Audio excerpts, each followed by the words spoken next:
that, mental health days are important, and, we need to take more of them. I needed one yesterday, and by gosh, I got it. And thank you, Jesus, for it, because I'm telling you, I would be a 1/4% of a woman today if I didn't do that. Like, Yeah, it's I it's didn't you get know it's busy season right now. Everyone's in spring break. Everyone's, like they got to finish their taxes. You know what I'm saying? Like it's crunch yeah. time right now. So yeah, it's Mhm. life's been I, lifing, and I'm just trying to breathe through it. You know what I'm saying? there's a mental health day for you, like you got to call out or call in. Oh, let me not incriminate you. You Yep. take the day off. Yes, I have to completely take the day off when I have a mental health day. I need full, just, me in my house napping, or, seeing the chiropractor. That's exactly what I did yesterday. I took a little nap. I saw the chiropractor. I got some TV watching in to catch up on, stuff for the show today. And yeah, I needed to become a woman again, because I'm not gonna lie, I was a gremlin. He didn't want to deal with me the last couple of days. Yeah, Yaz was the little troll under the bridge, like trying to survive, like. All right, well, yo, let's go ahead. Let me crank this up real quick, man. Let's go ahead and get the bit started. Let me put this out. Excuse me. All right, yo, what's going on, everybody? It is this time. What your blurred shit with your favorite blurred click? Yes, sir. Let's talk. And as you know, tomorrow debuts the second season of Last of Us.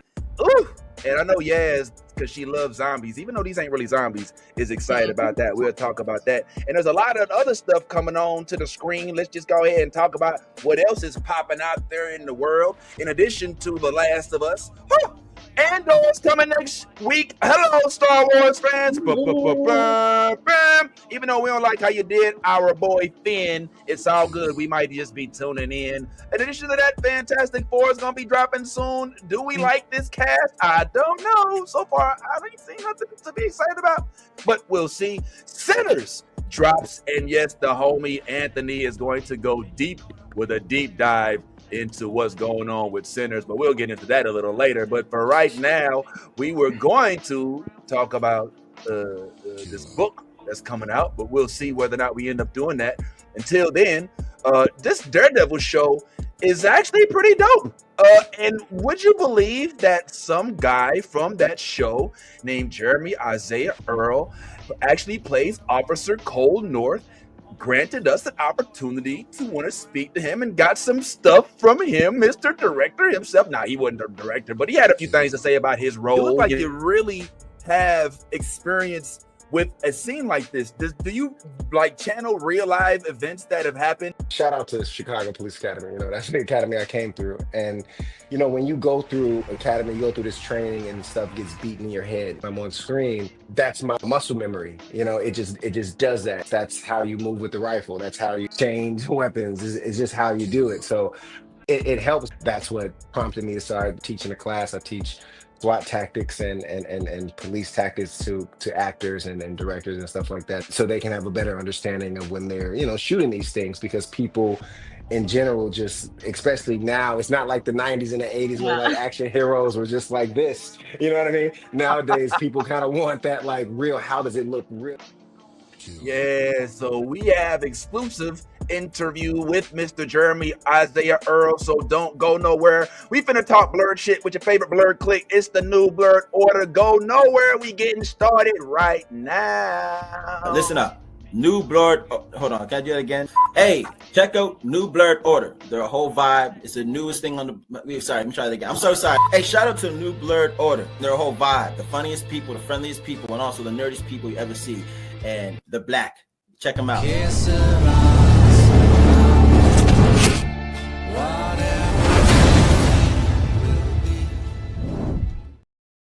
Alrighty, so as you know, like I said, Last of Us drops tomorrow, and I, for one, personally am geeked up. I did play the game, but I'm not going to play the game where I tell you you got to play the game in order to be in on this show.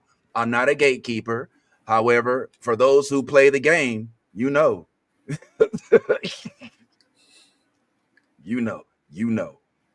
So yes, this is kicking things off. I know Nolly and I both played it. I know Yaz is an anti-zombie. Uh, uh what should we call you? I guess some sort of is there like a zombieist? Are you like Look, is that like is like racism against zombies? I'm Like gonna is there just a thing change. like I'm gonna change what I said earlier. If zombies have no haters, then Yaz is dead. That part. I mean, Yaz, this on okay, okay. Now we know Yaz's stance. Yaz is anti-zombie. She's not progressive like that, But just playing. Anthony, what's your take on zombies, friend? Oh You a man, I last love blood guy? zombies. I Period. love zombies. I love zombies. Nah. I'm hyped for The Last of Us. Now, Mm-mm. I never like played the game when it came out, but I started playing the game at like the beginning of this year, and I started to do it to like catch up and prepare myself for the show. I ain't finished the game, but I know. I know. Oh, you know. Okay, you know. This Oh, one's hard. okay. So we know. Yeah, All that's a of us stressful know. game. Oh yeah. Okay. So hey, if you in the comments and you know, don't say nothing. All right. But you know. it's like it's I can't. I'm just gonna move past it because I just I want to see how this plays out. So geeked up about new content to drop that comes out this upcoming actually, excuse me, tomorrow. All right. And who knows, maybe Anthony will secure interview with the whole cast. If I know him, he just call Pedro Pascal, like, hey, what you doing tomorrow? but, that's how Ant got it. Ant got it like that, bro. So but anyway, in addition to that, well, hold on. What's this question? I Yeah, was you gonna never. say That's a I good was gonna say, question. Yeah, Lisa, yeah. yeah, let me answer this for Lisa. Yeah, Lisa, put on the hot spot. Yeah, did it. yes. Have you I ever? did play the arcade as a child, and I played it at home as well, with like, the guns and everything. But like this is where my disdain for zombies came into, because like, they would the way they attack you, it's too realistic for me. And I don't know, my brain is on next level. I'm thinking about the future, and I'm watching all these context clues. It's like, hey, these are Oh man-made, my you know, things that happen because scientists are like, I can do this. And then we're zombies. Not, Nah, man, you not, wild. listen, no, What do you mean science can do this? I don't like Science? brains. Listen, Science does it in all the movies, thank except you. for The Walking Dead. The Walking Dead was spores from space. Well, this is just a fungus. You know what I'm saying? It's not. It's not like Spores from some. space. That's what Nolly just said. So this The that Walking Dead was spores from space. This one was a fungus Yeah, this is a that can fungus. develop spores. And in Resident Evil, it's It's not even. science. It's neither of those. It's a man-made virus. The Virus. T exactly, virus. exactly. The T virus. So, What'd you just say, Vince? Thank you for exactly. proving my point. Thank you. I appreciate you. Good talk, my friend. Okay, it was a man-made virus. Dang, dang. Okay, all right. You may have a point there somewhere. Okay, cool. Well, that's going on. I mean, I'm a I fan out over Resident Evil. I bought the Oculus, the headset Oculus, just because they had like the Resident Evil, not even the most recent No, I one, can't the do that. one from like Resident Evil 3, like from back in, just so I could, and I can't wait. I think they have it on PS2, but it's nothing better than, oh my god, it's so realistic to me, bro. I love it. And Michonne, you're missing out on Michonne. I gotta say, it sucks. I get it. I'm not trying to persuade you. I know you are who you are. You are where you are. You feel what you feel. You believe what you believe. And you don't like zombies. I get it. But damn, Yeah. Michonne, that's the character right there. I But I digress. I digress. I can never Um, virtual reality a zombie game. Oh hell no. what? Oh, Oh you missing hell out. no. Oh Okay, my No, gosh. you hear me missing out. out. Hear me out. You know how like people have irrational fears? Mm-hmm. A zombie apocalypse is my irrational See, fear. Molly. See, So I'm not while I crazy. love horror movies and I love horror games, If I have a controller, I could just chuck the controller. But if I'm in a VR headset and that shit, I could feel breath and I could see. And if I reach out and I could, no, absolutely not. That's No, how I thank feel when I you. play Because let me or tell watch you, it. let me tell you something. If there was ever a zombie apocalypse, don't worry, y'all will make it out because I will offer myself up because I'm not fighting. Same. For what? Nolly, same. I'll be right there. For what? I'll be right there with you. What am I gonna strive for? I feel Because you. if it's not the zombies, then I gotta deal with humans, and humans are terrible, Thank you. terrible, Your Honor, terrible. Why do I? I'm Wait, already wait. struggling, and we don't have zombies. I'm not trying to. I'm not trying to do all that. Wait. And then there won't be AC. Okay, look, no AC, no sweet little cold treats. No, I can't. I'm barely making it through this Great Depression and recession. I'm gonna have to fight zombies and then people and no AC. And they're people.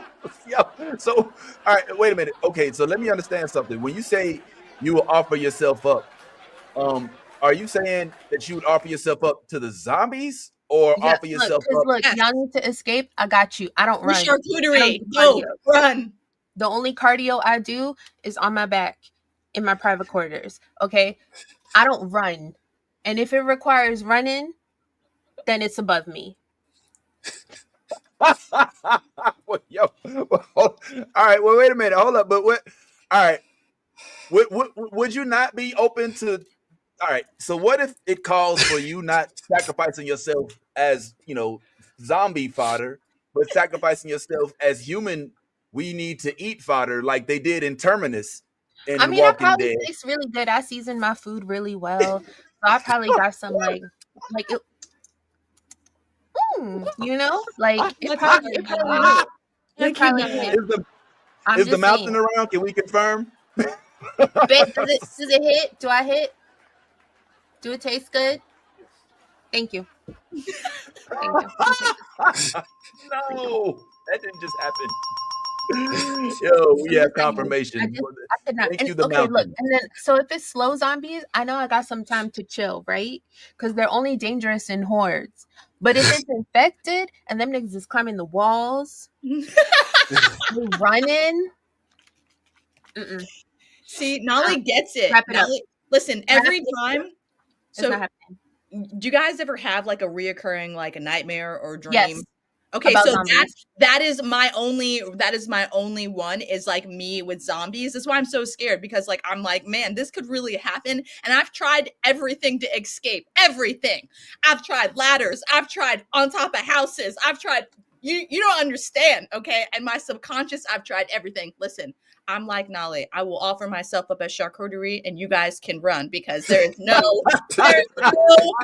Yo, listen, charcuterie. I Doctor Strange that shit. I've seen all the different fucking ways. We all It's not happening. die, and it's not good. So you know, I'm just It's not. run for the fucking team. Y'all can run, and I will be there. Okay, and y'all But just know I did that for you. Okay, just know. because how do you know what zombies like? That's the only time white people don't discriminate. Zombies will eat anything. That part. Anything. Thanks, babe. I was like, yes. My husband All right, just rolled by in his so computer chair and goes, I'll eat you.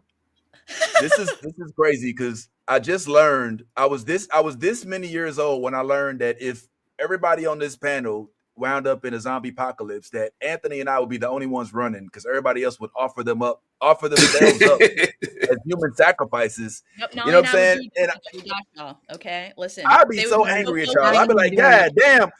I'd be like, see, yes, if you had watched the zombie shows, you would have known you ain't have to do that. All you had to do was put zombie blood all over you, and they don't know that you're there because they can't recognize you. And that's another thing about the zombie apocalypse. Okay, we already got people who don't bathe.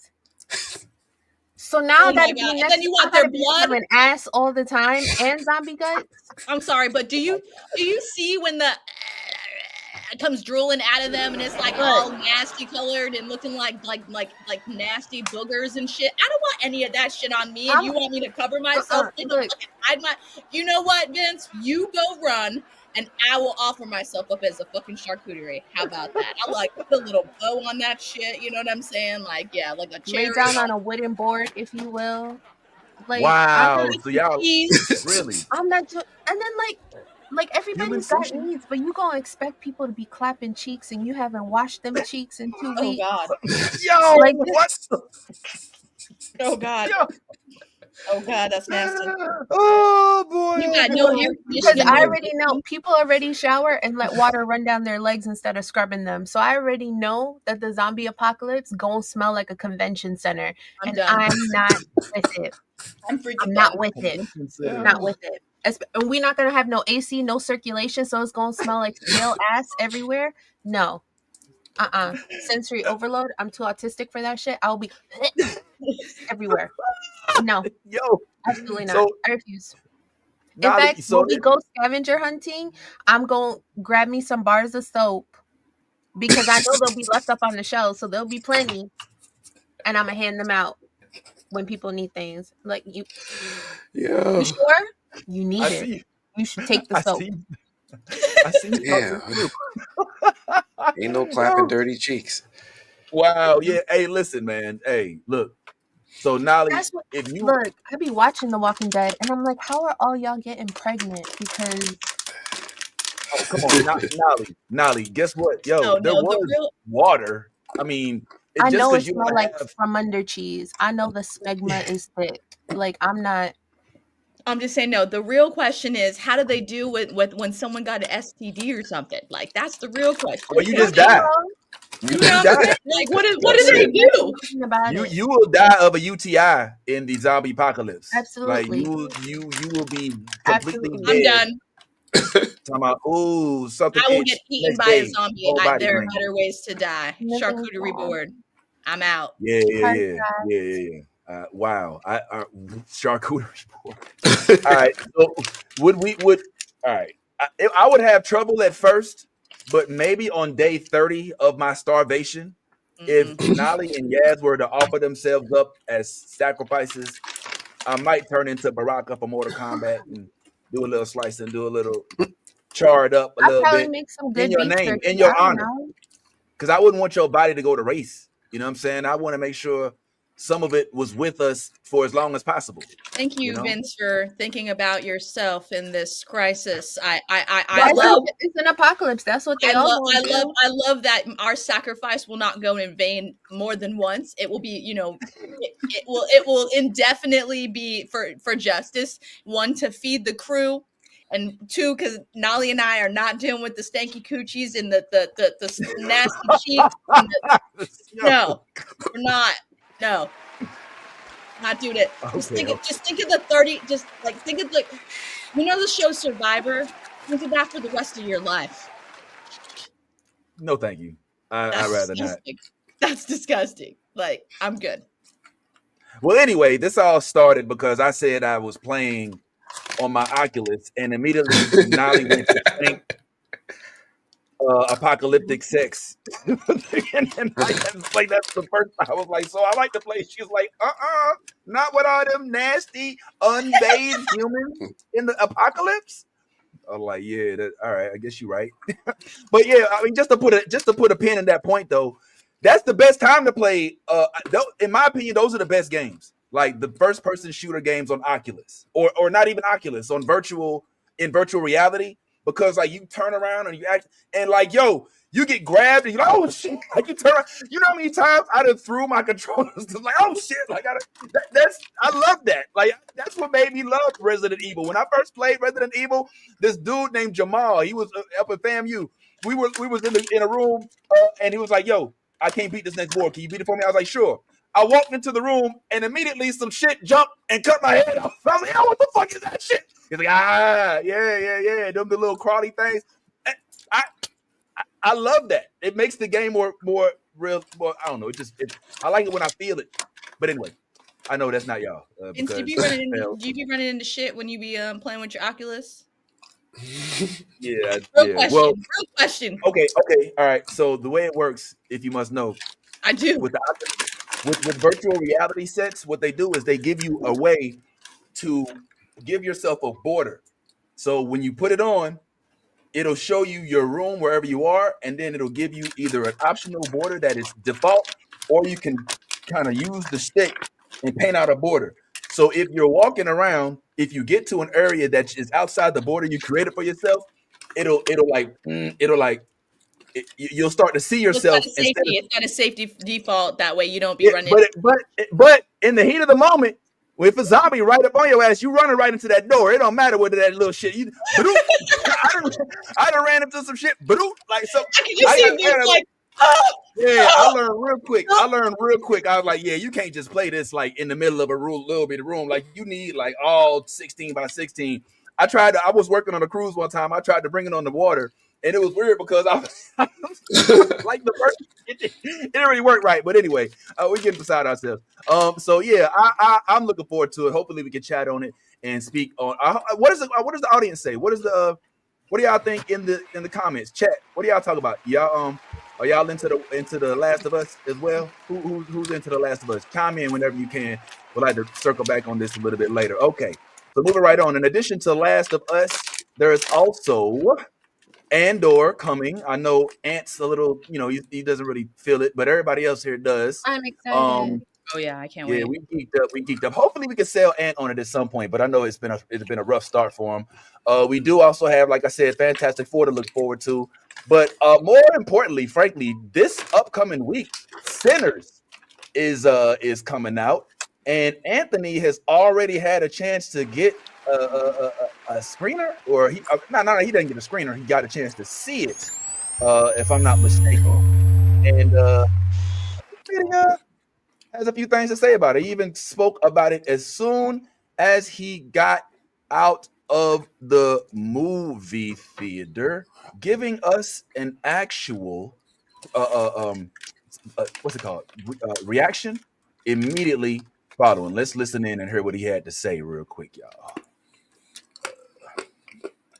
Going on, yeah, Anthony of the Movie Blog. Just real quick, going to do it, give you an out of theater reaction for this movie right here, Sinners. Oh my gosh, yo, it's been a long time since I walked out of a movie and I immediately wanted to see it again. Sinners is that movie. Did I enjoy myself?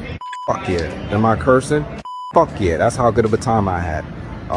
There's so Dang, so you had a real good time, huh, Ant? So tell us more about Sinners. And I understand you even had an opportunity to speak with some of the cast of Sinners and whatnot. So just kind of give us an idea of your overall feelings of what's going on. So, my fault. Now you caught me right when I was eating my. Oh, my bad. First off, damn! let's Full disclosure, bro. I put it. I'm. You know what I'm saying? No, you passed. You gave me the alley oop. I just fumbled it. My bad. I was real cool. I even thought the flow was down. Yes, I was like, he had a.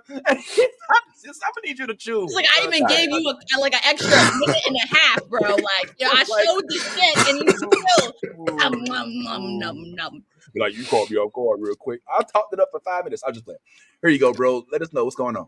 Nah, so Sinners is a fire movie, right? I was like, it pulled up on me like a late night knock from your ex who suddenly found Jesus, but she still got fangs. Like, this is the wildest, most spiritual, most black ass vampire movie I've seen since A Vampire in Brooklyn. Like, Coogler and Jordan did not come to play. The movie, like, without giving away more than you should know or what you've seen in spoilers, in the trailers, I'm not gonna spoil it. The movie kicks off in 1932, right? There's jump scares faster than rent notices. There's a haunting gospel track that follows every move. We've got Michael B. Jordan pulling double duty, playing twin brothers, right? Stack and Smoke. And he's trying to leave the Chicago crime life behind. But as soon as they set foot back in their hometown, there's evil waiting on the porch like it never moved out.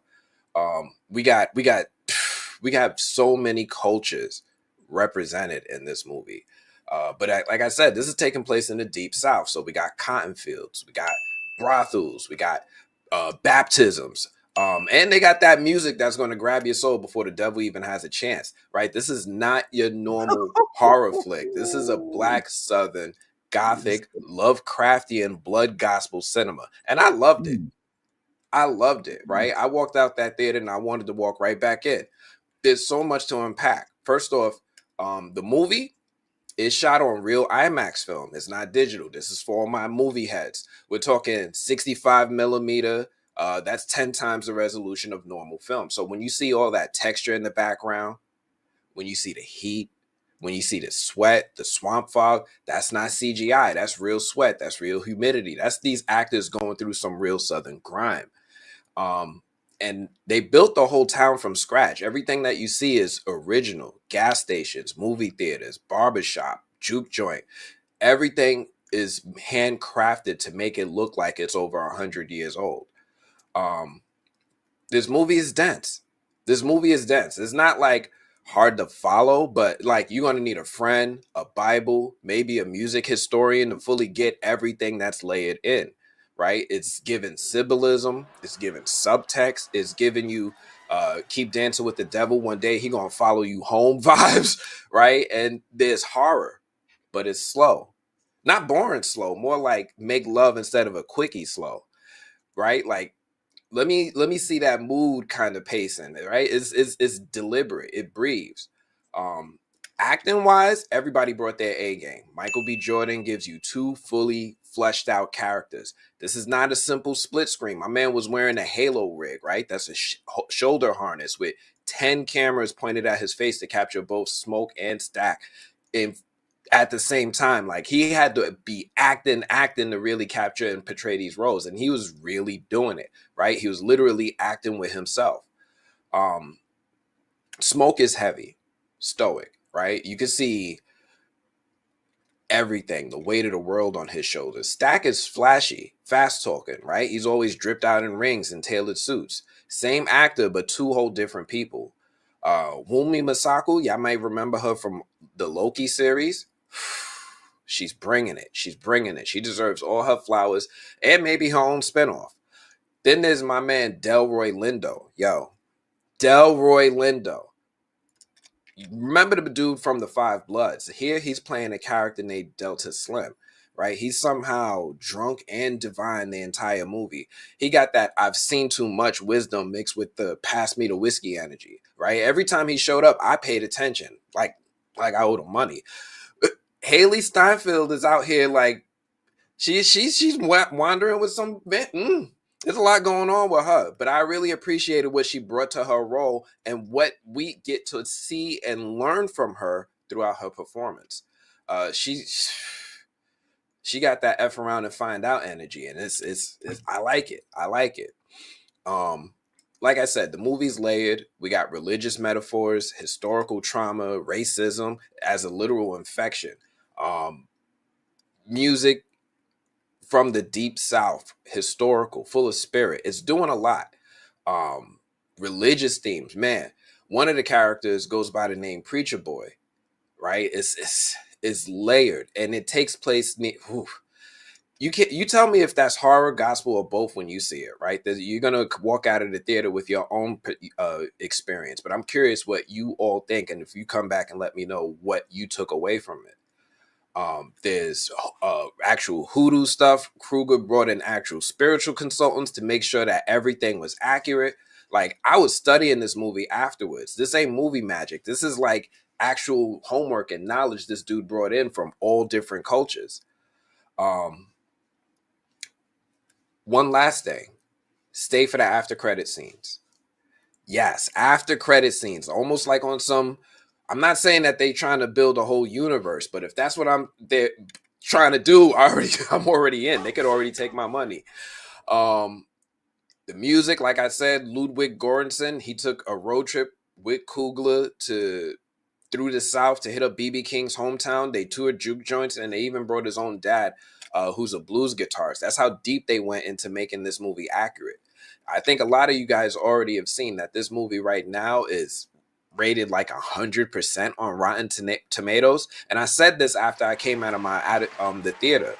This is the movie to beat in 2025. Kind of like how Doom 2 came out early with the fireworks in 2024. this is the movie to beat, right? This one came up with there's like a sermon, a seance with a shotgun back in the back full of pickup while you riding through in a pickup truck doing drive-bys. Yo, this is the movie to beat. Good luck topping that.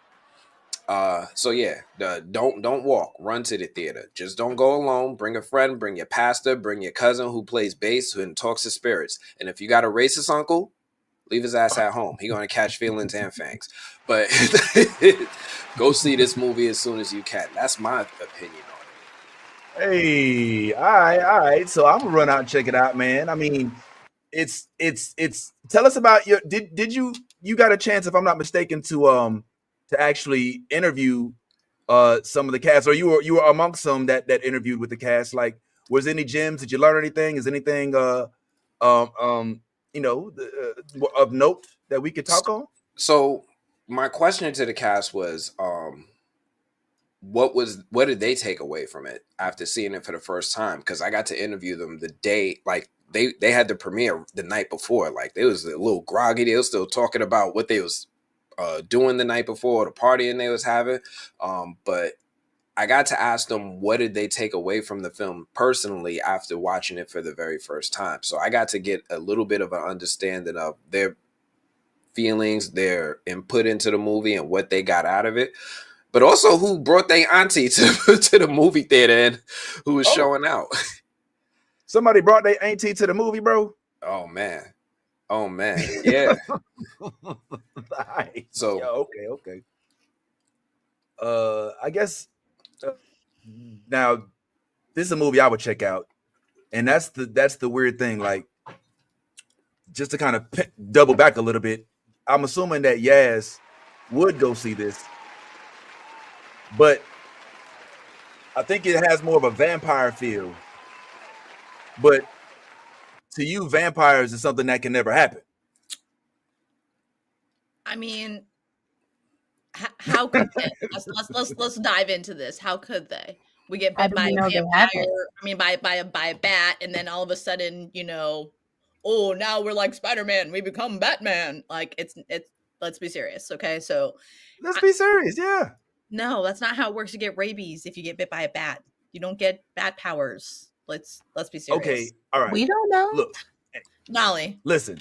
Have you seen? Okay, well let's dive into it. How many species in the comments, if you could help us with, how many species of bats are they? And then what species of bat do you need to get bit by in order to get the bat, like, the powers? That's assuming what we have sensationalized and built as fictional vampires. But how do we know that there isn't like a vampire type being out there, doing things? They don't gotta fly and turn into bats and stuff. Okay. How else do you explain? How do you explain Cicely Tyson and Willie Nelson? Like, these motherfuckers been alive since the Civil War. You know what I'm saying? I mean, Vince, come on, bro. What's up? We all know Paul Rudd is a fucking vampire. Okay, so let's be serious. All right. So why they don't freak you out? How can you watch vampires? I'm just saying. Listen, I'm not scared of a vampire. All right, I'd rather be a vampire. Real shit. Like, if they're real, I mean, that's cool, and I would love to experience like aliens. I would love, like, knock on my fucking door, please. Okay, I will take the first bite. I swear to God, because I want to see what happens. You die, you live. I want to see. Okay. I'm curious. I got so many questions, and I would love to, live forever. And I don't want to sparkle like Twilight. You know what I'm saying? Like, but you know what I mean? Like, what? I don't want to be a fucking. You don't want to sparkle. Who don't want to? I don't. Okay, angels sparkle. You know what I'm saying? I'm not an angel. Okay, what vampires come from hell? I'm a demon. I don't want to sparkle. What the fuck? You know what I'm saying? So yeah, just throw that out there. Just saying. So yeah, I would so love to see a vampire, but yeah, I love vampires. Like Brooklyn and Vampire, Interview with the Vampire. These are classics of mine that, like, since I've watched since I was a kid, and I'm not gonna lie, they've intrigued me. I'm not scared by them. You know what I'm saying? Like, so I don't know. I'm more curious than anything. Zombies, on the other hand, I'm sorry, but everything has told me history can sometimes, be the truth in movies, and I just don't want to. Yeah, I don't want to live that. So that's all I'm saying about that. You know what I'm saying? We can believe what we want, but Yes. She's so dramatic. Oh my God.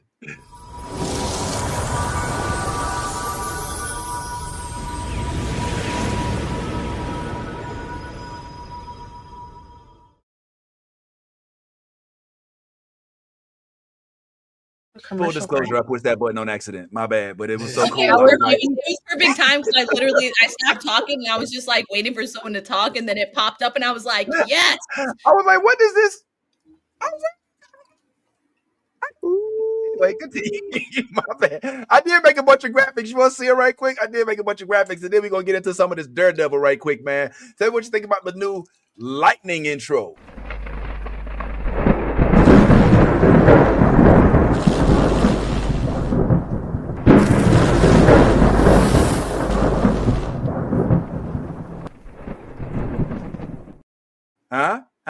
It's giving Storm. It is giving Storm. Hey, I was gonna use it for our upcoming you know, I told y'all that I want to have a segment called Storm Watch, where we talk about the different characters that we think could play Storm, and I want to introduce that real soon, so we'll get to that. But yeah, that's one of my Jones. All right, this one's kind of a Mortal Kombat / Naruto inspired.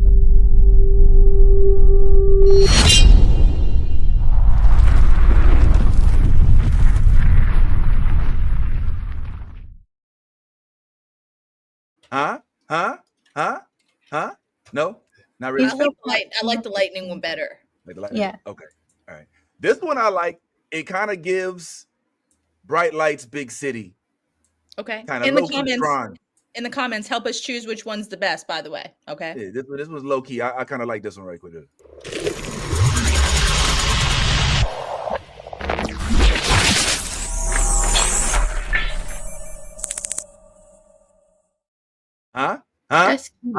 That's cool. Dig it? I like that one. I like that one. I like that one. That's dope. Okay, I'm gonna go back to this one because I think this one caught y'all off guard. All right, so we're gonna return to it. This was I call this one NBO Nature.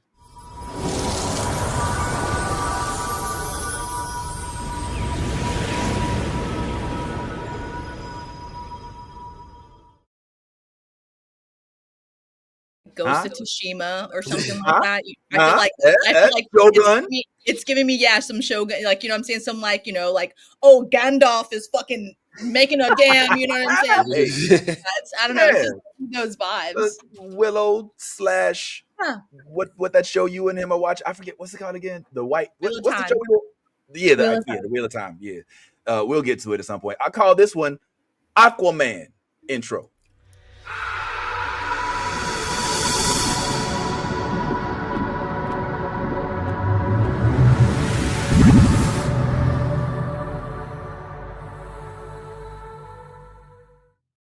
I call it water bending. Because as soon as it came out, I said, "Oh, so you doing the bending?" Okay, I like that even more. Okay, 10-4. I call this one race car intro.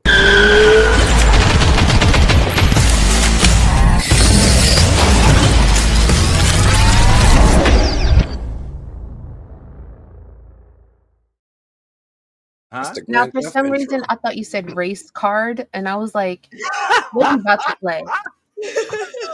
Come on. Okay, so I like the earth, I like the water bending, and I like the lightning. What? Okay. Oh man. Oh, you ain't like the light one. You ain't like the.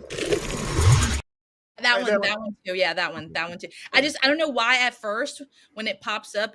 Don't hate me for this, and I'm sorry for putting this all in your mind. You know, like Burger King. You know how like they got the. Oh no! I don't know why I ruined it for me. I think I'm hungry now, so that's I gotta watch it again. Hold on, let me see if.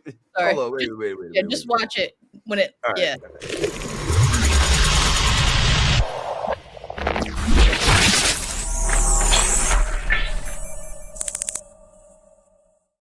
Thank you for watching New Burger Order. What is this?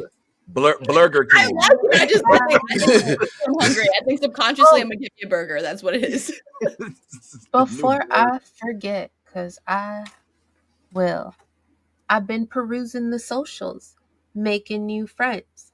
And I hooked up with this homie Durf Designs, and he sent me this flat ass Storm shirt. Dope. Hey. Tell me this shit's not fire. You can buy that shirt. And it's oversized, so it can be a gym tee. Okay. Fuego. And he's got Okay. some pretty cool things. Like he's got like a Moon Knight one out that dropped this week, and it looks fire. So Okay. big ups to the homie Durf Designs. Dirt Designs. All right, cool. Get them where you can. Nolly, show it one more time. Nolly, where is that? Dopeness. Okay, so check it out. Appreciate that. Always looking to support fans with the merch. Man, real quick, since we are talking about some of the stuff that Yaz don't like and some of the stuff that we do like and whatnot, one thing we can all agree on, I think we can all agree, is Famous last that words. is that Daredevil is on fuego right now. Okay, Yeah. We're down to our second to last episode, if I'm not mistaken. Thanks to Yaz giving us these morsels last week. If you're not up on our Instagram page, you need to go ahead and do yourself a favor, give us a follow.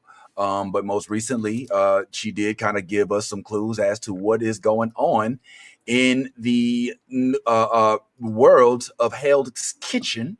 So let's delve a little bit into that, and let's talk about our interview with the one and only Cole North, who actually did give us some time and spoke to us about not only what it's like to play a comic book character, but what it's like to have actual on the beat experience. But before that, let's just hear what Yaz had to say. If you missed last week's episode, here's what Yaz was talking about.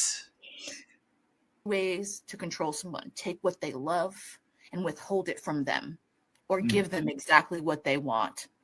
Damn, this motherfucker is so diabolical. I fucking love him. That's all I'm going to say about that. But while we're digressing into this whole situation with the therapist and what's happening with her, Muse is trying to figure out how exactly he's going to go about. He's conflicted. He brought a gun with him. He brought a scalpel with him. There's two ways to control someone: take what they love and withhold it from them, or give them exactly what they want. Damn, this motherfucker! I'm sure we all have some animosity towards our parents, but this kid took it a little bit far, I think, on this. And using people's blood to make his art, I'm talking about, that's next level insanity genius. I mean, like, let's be serious. It took them 62 victims to find out it was blood. That's some next level planning. Like, I'm sure. Now, it gets even deeper, unfortunately, but we did have, like I said, our good friend, Jeremy Cole. And what you remember the most about this interview, Yaz? I mean, it was kind of refreshing, chatting with him, just learning about, I mean, it was, what do you recall the most that sticks out?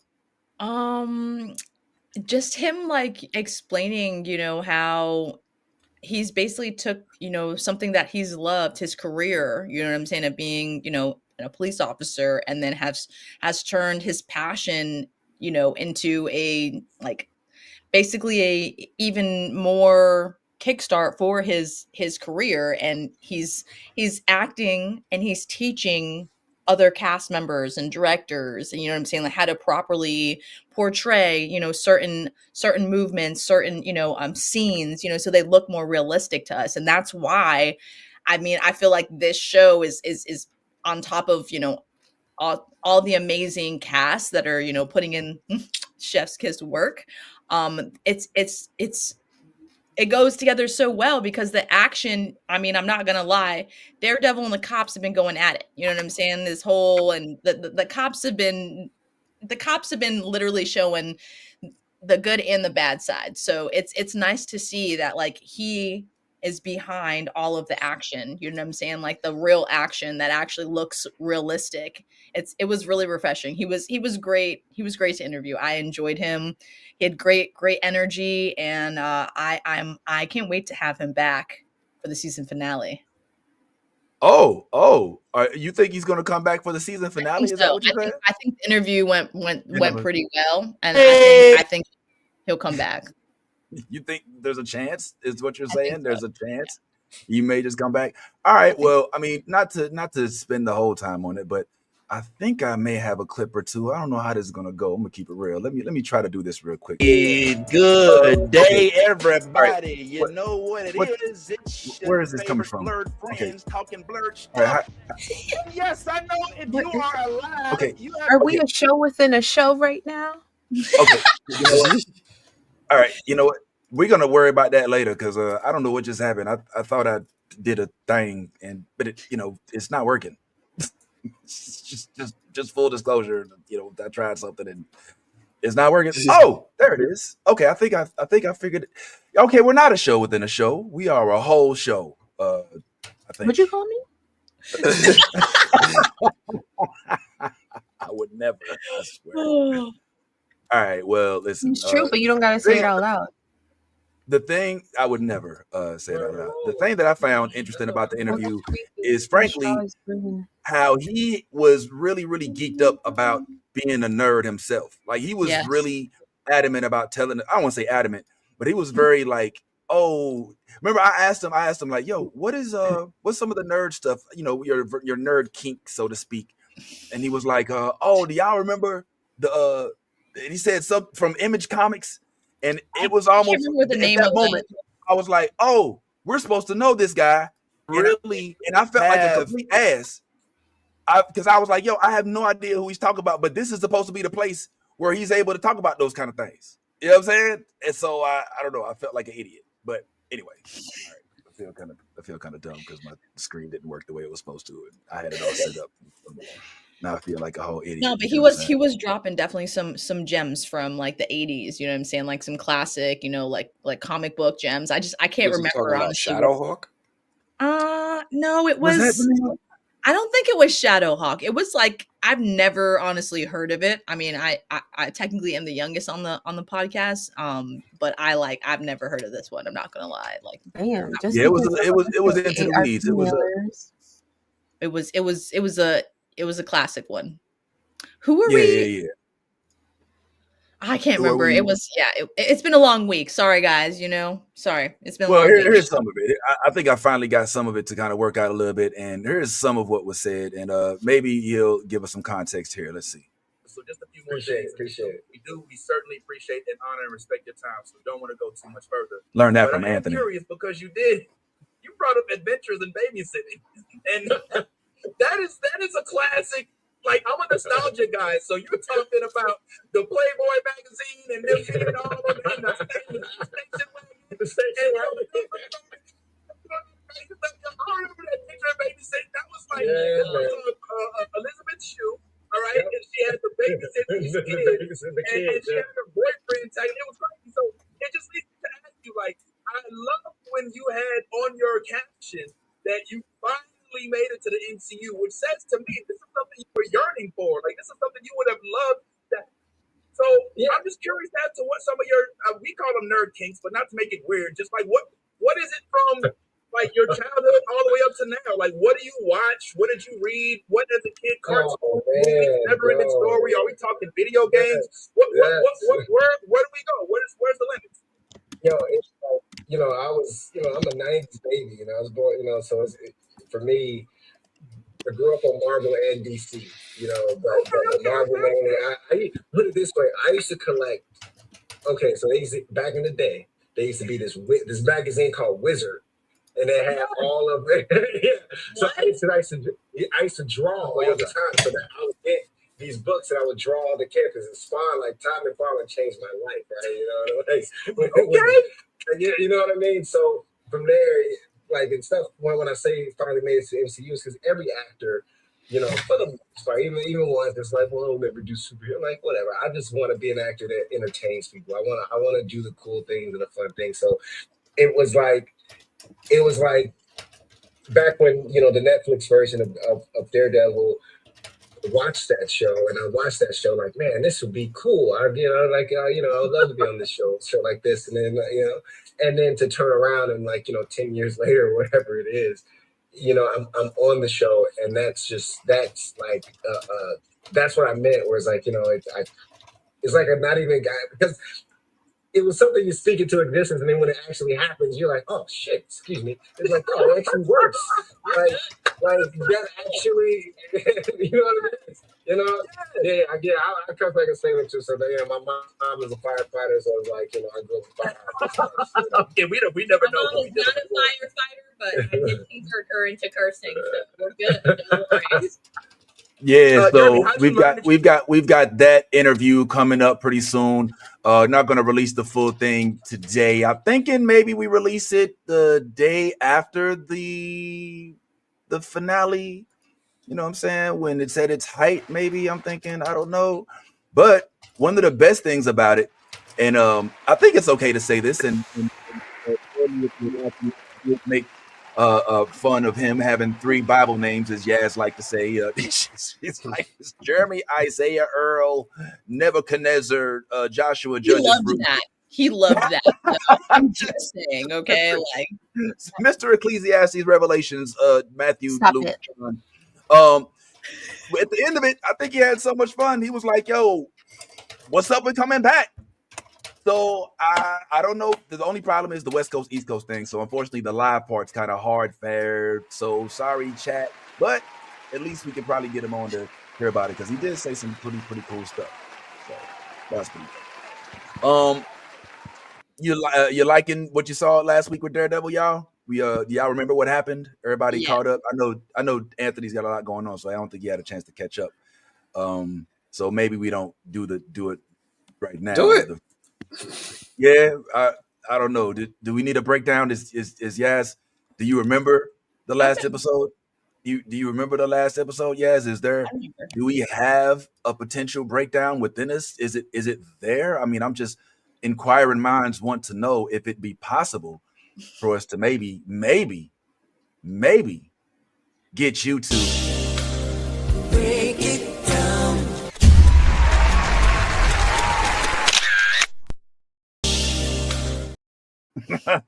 Oops. I was supposed to go first. I was gonna say there's so much going on here. Okay. Hey guys. This breakdown of episode 8 of Daredevil Born Again. Ooh, man, it's shit is heating up, is all I'm gonna say to start this off. Because do you remember last episode? If you don't, let me just help jar your memory a little bit. But Muse attacked Daredevil's girlfriend in her office, and it was a fucking showdown. And Muse, Daredevil, fucking went at it, and luckily, Daredevil got to save his woman's life. Thank you, Jesus. Well, now she's she's day after, and she's trying to, a couple days after, we're healed now, and we're coming to terms of, I just killed a man, and Daredevil's like, honey, it's okay. I don't know how you feel, but I do know how you feel, kind of vibes, in the house. And then, of course, we get a knock on the door in the middle of our conversation, and guess who's at the door? It's Mayor Wilson Fisk's right hand man, the gun shooter. Okay, I didn't know this man was a secret assassin. Did you guys? Cause holy shit. Okay. Well, he comes knocking at Daredevil's door, and Daredevil, of course, can't see him, but he knows who the fuck he is, and he's pissed. And he comes drop off a little letter invitation to Vanessa, and just come to our party, Vanessa. The mayor wants you to show up to a black tie event. Oh, with a guest, by the way. Imagine that. Well, of course, they get into a little heated argument, and Charlie races out of his own apartment, all angry and off to work, only to find out that there's a client that they're trying to oh God, this poor man. They're trying to help him, and he's obviously guilty. And Daredevil, Charlie, he's conflicted right now. Who he is, who he's trying not to be, who he's trying to be. Well, he pops off on the dude, and he's like, "You're a fucking liar." Let me know when you want a plea deal. Fuck you. You're a fucking liar. I'm out of here. Obviously, that didn't sit so well with his companion, and Charlie has to, head out of the office for some shit. But he finds out later on, well, in this whole conversation with his colleague, that none other than the one and only Bullseye. He got released into Gen Pop recently this day, which is good and bad. But who released him? None other than Mr. Fisk. Ha! The wheels are fucking turning right now. Charlie is like, what? I got a fucking invitation to my house? Now this motherfucker's releasing this motherfucker who killed my best friend? Oh shit. Yo, Daredevil's about to pop out of Charlie, and he's like, I'm about to fucking have to find out what's going on. So what do? We go to the bar where we last had our last drink with Foggy, and we talking to the bartender only to find out that that night Foggy was actually having a celebration drink before his I was was like, is she still here? a celebration drink. Interesting. Why would he be celebrating? Only to find out that if he was killed, his case would be won. It's like he already knew. Well, guess what? Who is he going against in his case? Anybody have any idea? Well, that's what Daredevil's gonna go find out. And guess what? The perfect way to bust open in someone's dirty ass businesses at a black tie event, is it not? Well, Mr. Mayor and Miss Fisk planning this beautiful, beautiful evening. But guess who becomes deputy mayor? What? I'm sorry, but little Wilson Fisk. Lil Willie over here. I don't know what this kid's name, but I'm telling you, he is baby. That is what Baby. Baby Fisk right here becomes deputy. He thinks he's a big dick swinger now, and I run this city, and I got everything where I want it to be. I got this hot little girlfriend named BB that's like, hanging on my every word, and I can control her words to the press, and but little does he know, BB is fucking playing him as well as she should. Because you want to know why? BB Ulrich, her uncle was murdered by Mr. Fisk. And you know what? There's always a deeper fucking plot. And Fisk is always, always at the fucking end of that shit. So guess what? BB goes and sneaks off and finds the commissioner. She's got a, excuse me, sorry, deputy. I need to go to the bathroom real quick and powder my nose. And I'll be back and we can party. Well, guess what? BB slides out, talks to the commissioner, and she lets him know that not only is she a reporter under her name, but under other aliases as well. And if she wants to drop some real dirt on the mayor, she's more than happy to help with that cause. And being that she's at a social event tonight, she's always on the job working, making sure she gets the dirt she needs to crush the corrupt ass mayor. But guess what? Little baby Fisk knows nothing, and he thinks he's like, he's king of the world. He's Jack on the Titanic right now at the end of the boat with his arms out, talking about, I can fly, Jack. I can fly. I can't wait till that whole plot gets fucking ruined by his cute little sidekick, BB. So as we're at this black tie event that Mr. and Mrs. Fisk are planning together, before we get there, we find out that Vanessa actually she buries the hatchet. And how does she bury the hatchet? Well, Mr. Fisk gives her a beautiful choice. I have Adam.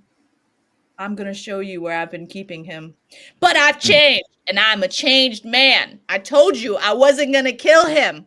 I kept my word, woman. You make the decision. I leave you a key. I'll leave you a gun. What you going to do? I can't look at his hands. I can't hear his fucking voice. What you going to do? Whew. Vanessa, she gives about 5-minute thought, looking at the key, looking at Adam, saying, please help me out. Please. I won't tell nothing. I promise. Just let me the fuck out, please. This man was starved. He was beaten almost to death. Like, how did he survive that ass beating? Let's be serious. Like, did y'all see it? You need to go back because dude was like through walls. Kingpin was like, yo, it was Telling you, shit was nuts. I don't know how that man is alive. That's all I'm saying about that. But he lived, and Vanessa made a very, very hard decision. Or did she? Well, she put 4 bullets in her lover. You make that decision. 3 in the Mm. chest, 1 kill shot to the dome piece through the gate that he was kept in prison. I'm just saying. This show, yo, the lovers quarrel, the deception, the fucking ass beatings. Oof. It's something you can't deny watching. And if you haven't watched it, I don't know what the fuck you're doing. Watch it. Because as it goes deeper into this episode, Daredevil finally puts the pieces together and he figures out this was all a fucking setup. But who set him up? Was it Mr. Fisk or Mrs. Fisk? Mm-hmm. I need a Well, sound effect. I know, right? Oh, I'm gonna put that one up next year. The bad guy in this little story is actually little old Vanessa Fisk. She fucking set up Bullseye to kill Froggy, to fuck with Bullseye and get him out. I mean, to get Daredevil out, basically, to hang up his suit so she could run the city while her alleged husband was disappeared. But now we're mending. We're mending bonds, you know, we're building trust back again, you know, we're working on our relationship again, and we're throwing this magnificent ball together. And but wait, honey, I need to tell you something, Vanessa, it can wait. Can it? Cause who comes stumbling onto the dance floor? Oh, I'm sorry, excuse me, I'm blind. None other than Mr. Charlie and the therapist. And they just told the therapist that, you know, everything's fixed. Our relationship is good. I don't think we're going to need you anymore. All a coincidence that she was invited. Everything's wrapped up. Muse almost killed her. It's very, very big coincidence. All of these things all of a sudden come to a rounding point end at this event. But now Charlie knows it's Mrs. Fisk, and guess what the fuck he does? Oh, he lets her know he knows with a dance. They tango. And Fisk is like, "What's going on? Is everything okay?" It's not. You will find out very soon. You poor boy. You poor boy. And see. Damn. Yeah. All right, cool. Yo, this is good stuff, man. Thanks, Yazzie, for always bringing us the follow up. I have a quick question, man, because this was an episode where we learn more and more about some of the characters. And like you said, they put old girl in a position where she was like, all right, I told you that he ain't got nothing to do with this. But remember what the conversation was. Please don't kill him. That was the first thing when he was like, yo, did you mess around on me? She was like, don't kill him. You know what I'm saying? So what did he do? He came out the box and was like, all right, I ain't gonna kill him. I'm gonna leave a gun right here. I'm gonna leave the key right here. I'm gonna put him right there. I'm gonna tell you how I feel about it, and I'm gonna sit back and watch how you handle this. But my question for y'all was, is that how it goes down? If you've had somebody commit infidelity against you, you can't, if you try to take them back, you know, your partner, you try to forgive them, so to speak, you can't get that person out your mind. Sometimes you can't, sometimes it ain't even, sometimes it's the past. It's something that happened before you that you just happen to know about. And you just can't get, you messed with who? What? Is this something that you would do if that person was etched in your mind? I don't know. This might be digging a little too deep. This might be too personal for some of y'all. I mean, I wouldn't put 4 bullets in him, but you know. I mean, but what if you could? Let's say Austin messed around and went away for a weekend. That would never happen. Came back oops, find out that he made a mistake when he was at Blunta Palooza. I don't know, and but I'm sorry, baby. We've been together for 30 years. I'm sorry. You were away though. You was mad at him. You left for a month. He didn't know, he couldn't reach you. He didn't know if you was alive, dead, if you had left him. You come back, he's ecstatic, but come to find out while you were gone, he was lonely, as he said in the therapy session. And this person is still in the back of your mind. He's done with them. But you get a free pass to not have no charges, not have nobody find out about it, not ever have it on your conscience. Well, maybe that part I can't guarantee. I was gonna say. Yeah, but you're able to, after, if you want, because you know that this person exists, they have something on you. No matter where they are, at any point they can make a post with your man in the background. You know what I'm saying? Even though that was a long time ago. Bad time pulled up in the multiverse. I cannot. Come on, Bad Time.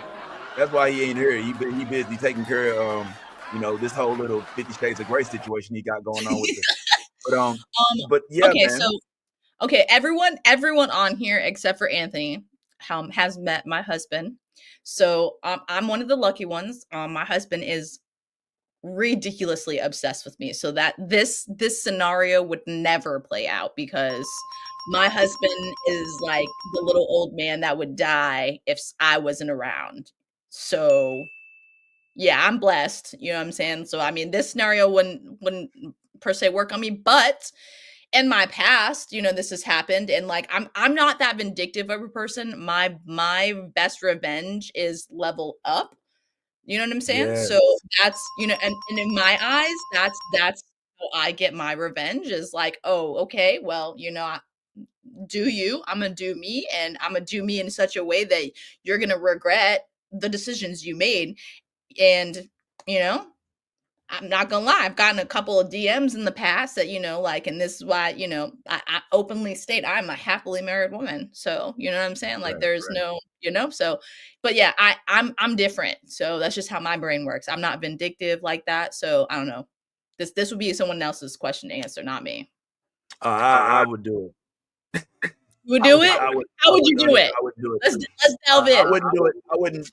Listen, if I'm not going to be found out, and there's not going to be any consequence, and I was madly obsessed with my woman, my wife, whoever it is, and I got locked up, or kidnapped for a year, and then she didn't know where I was, and she messed around and had a relationship like with Spawn, like what happened with Spawn. And I come back into the picture, and she's like, "Damn, I didn't know. I didn't know." I mean, this happened in Paradise. The same exact thing happened in Paradise. Yeah. You know what I'm saying? This scenario. So, if that happened, yeah, I ain't gonna lie. I don't know if that motherfucker walking around, you know what I'm saying? Just, with all this information, he gonna end up on a podcast somewhere. Like, what she really likes to do. There was this one time where I remember me and her, we were at the, nobody want to hear that shit. I wasn't around. You know what I'm saying? Like, I gotta stop that shit. You know what I'm saying? So yeah, if you give me the if you give me the whole Punisher scenario where I get the just you gone, and I put you like they used to in Breaking Bad in a vat of acid, and you just, where'd he go? What happened to whatever happened to Lauren? Fully noted. Like, oh yeah. Noted. Nolly, you next, because I'm scared if Vince keeps going on. Nolly, go ahead next, because it's oversharing. You mess with my girl. Oh, maybe I want to bring it to and what's you. the question? Would I, if I couldn't get caught, would I do what Fisk did? Yeah. Would you? No. Yeah. No partner, man or woman, is worth it if they step out on you, and then I gotta do some shit where I kidnap the other person.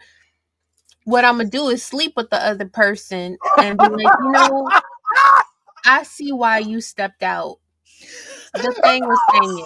Anthony's face. And then I'm gonna pack my shit and leave.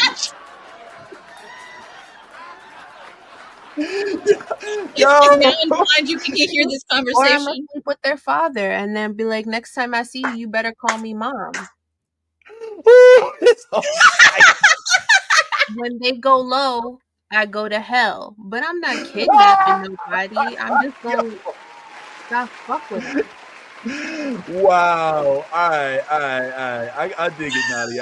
That's something me and Nolly can agree. Well, I don't know if I'd sleep with the person my wife slept with in You revenge. call me mom. Oh, you gonna sleep with that hoe? I sleep with her better. Now what? She just be sleeping with everybody then, I You want- guess. You want to have a competition? I can't. I cannot. That was great, Nolly. I love you. I'm just saying. I like how you slice that real quick. Speaking of slicing, I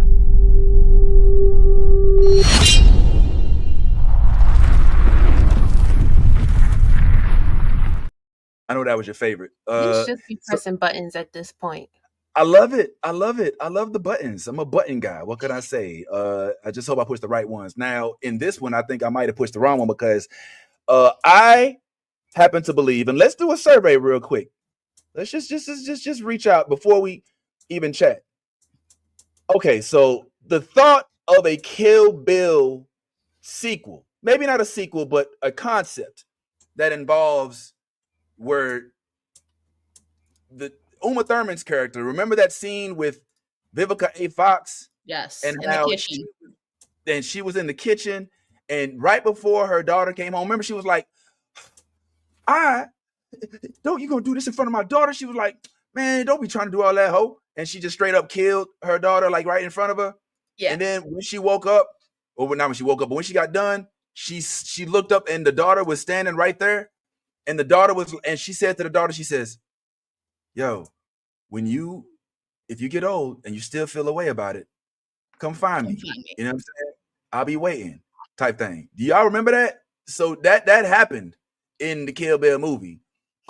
So I'm thinking, just me personally, that if they had a version of it where they actually continued that scenario of her hunting down the person that killed her mom because it was traumatic to her. She's getting home from school, still got the backpack on. Mom just got killed through a box of Cheerios, and you standing right there over me as the killer of my mom, her blood still dripping off of your sword and or knife, excuse me.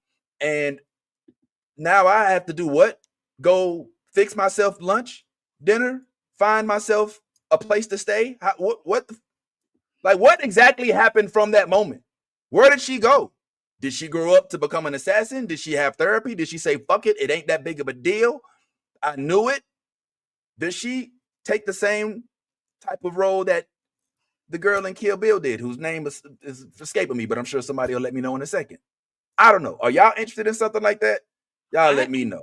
I love the saga, so hell yeah, I think that would be great. But the whole point, in fact, is like obviously us, fan fiction. We want Zendaya to play that role, but would she or wouldn't she is the problem. You see what I'm saying? I think another person who would be great for that role, if you guys remember, Storm Reed. Yeah. Stormy Reed. Yeah. From Last of Us.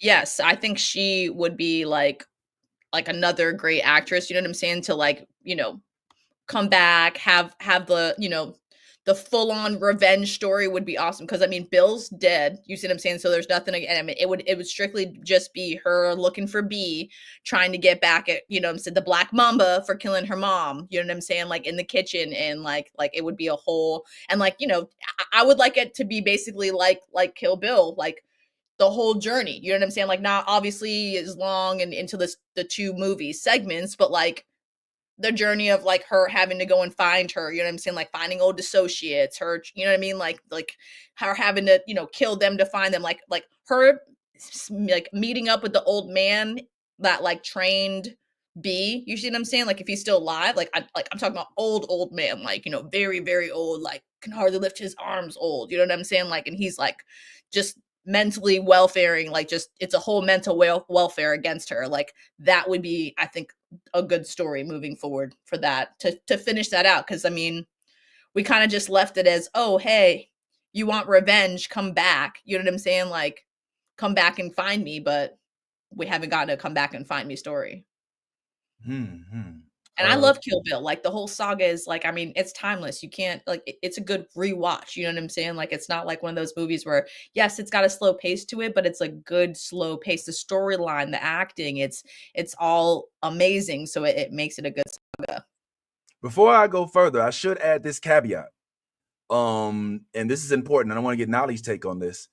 From what has been proposed with the real potential of an addition to Kill Bill, what has been confirmed, I believe, is that Quentin Tarantino would not be a part of this project. Yep. He's basically said that if there is a Kill Bill, it ain't gonna have nothing to do with me because I will not do a third or fourth Kill Bill. I just So want knowing- Quentin to come back. I miss his movies. Like I watch all of his movies, like Once Upon a Time in Mexico, Desperado. You know what I'm saying? Like I watch all like Dawn of the Dead. I watch all of his movies. They're classics for me. Like I just love his style. I know it's not for everybody, but I don't know. I love the fucking style of Quentin, and I love how freaky he is in some of his movies too. Like he don't have to add extra shit, and then he does. Like Dawn of the Dead. This motherfucker was like. Basically had Salma Hayek's toes in his mouth as she's pouring beer down her leg. He has a foot fetish. Literally, like so. You know what I'm saying? Like it's fucking disgusting.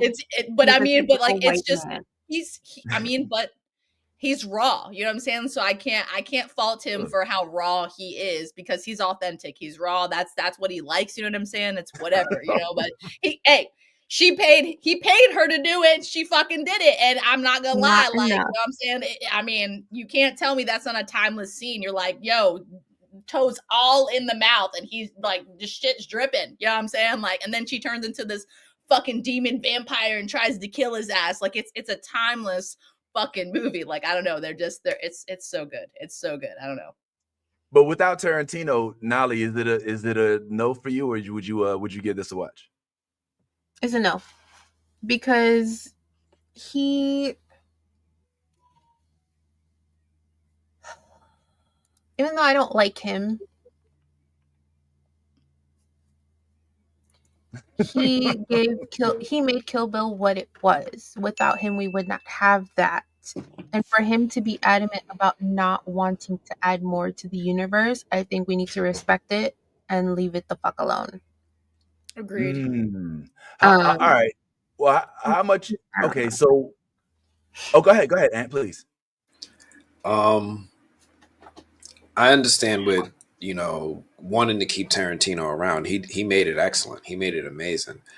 I love the idea of someone like someone who's adjacent, not as good as Tarantino with what Tarantino does, but somebody who's adjacent, like a Robert Rodriguez, to step in and bring back a Kill Bill about a Beatrice story.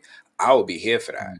Now, but it all really depends on what you like about the Kill Bill movies. Are you there for the action and the gore, or are you there for the monologues and the writing and all the witty shit that, Tarantino puts all into his stories?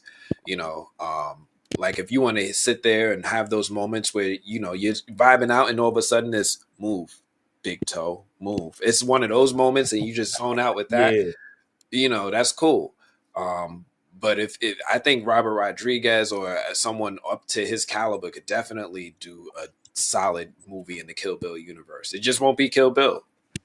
Ooh. So that's I didn't even think about it like that. That's probably one of the, because I think that everybody who does watch Kill Bill does have their own niche.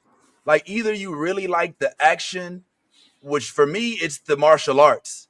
For me, that's what it is. It's the sword play. I ain't gonna lie. Old girl with the ball, like shit. It did it for me, bro. It just did it for me with the little cheerleader, the little girl with the, what I'm talking about. Yeah, yes. You penetrate me, but who have penetrated you? Yo, that shit is crazy, bro. Yeah, you not like that shit. You know what I'm saying? So that aspect of it, I guess you would have to ask yourself, how would it relate to a modern day? Because if I was to tell you, all right, George Lucas has said no more Star Wars movies, but then J.J. Abrams comes around, and some could say, some could say the sequels were the worst of the quills of all the quills, but he revived the series, he revived it, and whatever. I don't know. I would you be open to it if Quentin Tarantino wasn't involved with it, Nolly, but approved of it? No. No. Okay. Because look what happened with Star Wars. Ooh. Well, look what Aren't happened y'all with Star hyped for Wars. Andor? I was about to say. Andor's the only saving grace right now. Listen, there's a difference Mandalorian? there's a difference between the Ahsoka? Star Wars movies and not the Star Ahsoka. Wars He was doing that. shows. Ahsoka was not good. Yeah. Ahsoka was not good. Book of Boba Fett was not good. That last Mandalorian season it had some hit episodes and then it missed. Other shows, The Bad Batch was good. Bad Batch, great. Mm-hmm. What else? The first 2 seasons of Mandalorian, chef's kiss. Yep. I think there's a difference in quality when it comes to the movies that came out recently and the shows, but it also depends on who's writing it. Because as we can see, there's no consistency with the shows either.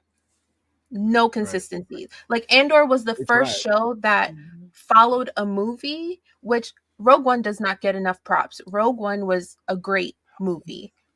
Whoa. But Andor was like one of the first shows. No, a lot of people don't like it, which is so weird to me because I'd be like, what do you mean? It's like one of the better ones of things that have come out recently. But like Andor was a great follow-up because it followed story.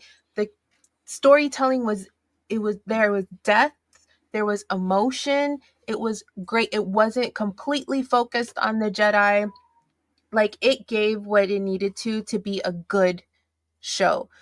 If Ahsoka had been written like her appearances in Mandalorian and not just a lower end clone sequel, it would have been so much better. So much better. There's no consistency there. And so I feel like if George Lucas were more involved with these projects, we would have better quality in the projects. So it's not enough to be like he approves of it. Okay. I need more. Okay. But if it makes you guys feel better, Quentin Tarantino is writing the sequel for Once Upon a Time in Hollywood. Okay. Do y'all remember when there was a rumor, and I think Quentin actually spoke on this, of Quentin actually directing a Star Wars movie or doing something? Do you remember that? You're on mute. And it was a Star Trek movie. He was Star Trek. Yeah. Star Trek. I'm sorry, Star Trek. Which, by the way, that shit would have been dark. You think you would have been? You would have liked it? Probably. Well, hold on, Quentin. But hold on, I'm not understanding because Quentin has notoriously said that he doesn't like working with CGI or special effects. Like he likes all of his stuff to be real. Practical. How do you even consider Star Trek and not want to work with CGI or with special effects? Go ahead, please, Ant. It's simple. He was going to do a period one that took place like in the old original 50s or 60s TV show. So they was going to do a bunch of practical effects, bunch of glowing lights, no real CGI to speak of.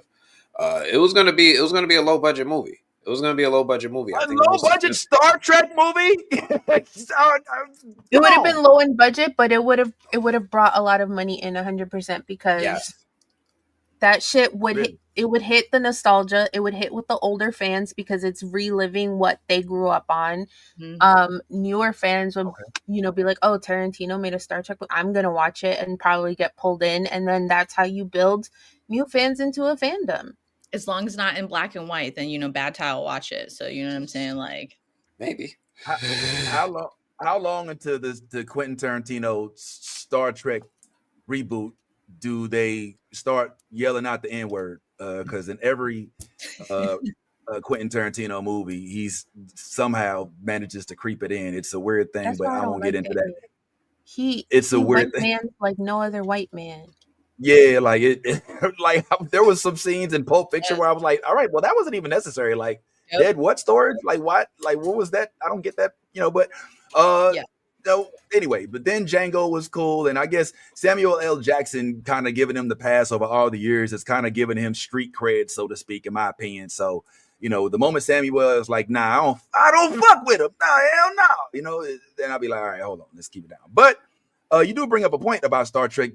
Maybe Quentin Tarantino doing Star Trek would help the franchise, because I think the franchise needs The revitalization. last Star Trek movies weren't bad. Uh, They just cost too much to make and took too freaking long to come out. They weren't god awful. They were okay if you knew nothing about Star Trek, Yeah. and they were enjoyable to watch. She's right. If She's you're right. just there for the moment. Yep. She's right. They were. okay, you're talking about the J.J. Abrams reboots Yeah. with Chris Pine. Yeah. Yes. I'm talking about Section 31. Oh no, yeah, we don't talk about her. I'm sorry. Hey, I hate to do it because she's on a run. She's ripping and running everything all at once. Her, And I love her down, but yes, it was but Section 31, Ghost killed it for me. I'm sorry, and I hope we still get to speak to James St. Patrick on the show. But yeah, it wasn't Star Trekking. And I wish they had. I don't know if there was a schedule conflict, but outside of that, agreed. Those movies, Idris Elba,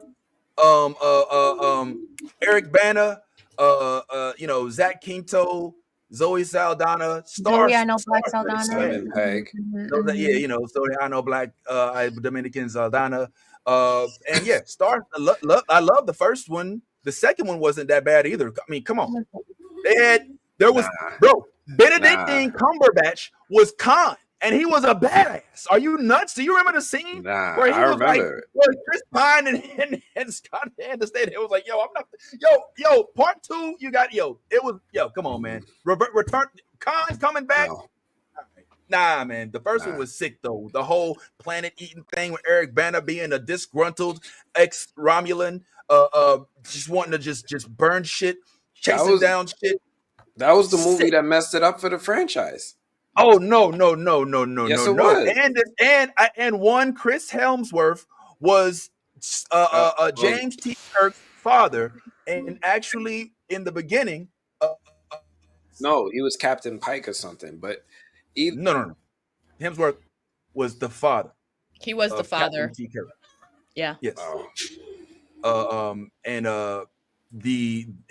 In a moment of sacrifice, they even changed the what's it called? The canon, because Kirk is notoriously from Iowa, but in this one he was born in space, but he was still from Iowa. Somehow they tried to throw that in. So I thought that it revived it. But the shows, the Star Trek shows versus the Star Wars shows. Ooh, it's a tough one. It's a tough one. Star Trek versus Star Wars. Yeah. Are we talking new shit or original shit? Well, I would probably new shit, right? Yeah, recent stuff. Shit? And that's a difficult one for me because I don't think everybody's hip to the Star Trek cinematic universe on Paramount Plus. You know what I'm saying? No. I don't think everybody knows Michael Burnham, and I don't think everybody knows about Captain Pike and his whole new crew and everybody, Saru and all of those cats. Like I don't know. I mean, well, I think I'm on an island. I can't talk to Star Trek. I can't talk to nobody about Star Trek. Let me just put it like that, because rarely anybody's even into it. Like if we and your show just came back on too, your Whovian shit. I just saw. Oh yeah, Doctor Who. Oh, Doctor Who starts. It's this weekend, tomorrow. Yeah, I'm a Doctor Who. The fuck yeah. See, there's nerd kinks that I got that will never be explored, even in nerd outlets, because they're so kink. They're so niche. You know what I'm saying? Like nobody watches Doctor Who. I'm the only we have to find each other in dark corners of the earth. Nolly's offended right now. She just got hyped, and then you're like, I'm the only one. Oh wait, well, me Am and I Nolly. here? I'm sorry. You're here, Am I Nolly. My I bad. see invisible? Me, you. Nolly, I see you. Nolly, and I. So you okay? So you did watch the last Doctor Who? I felt Absolutely. shortchanged. He's He was so great. good. He was great, So but good. it's the shortest season of Doctor Who I've ever seen in my life, Nolly.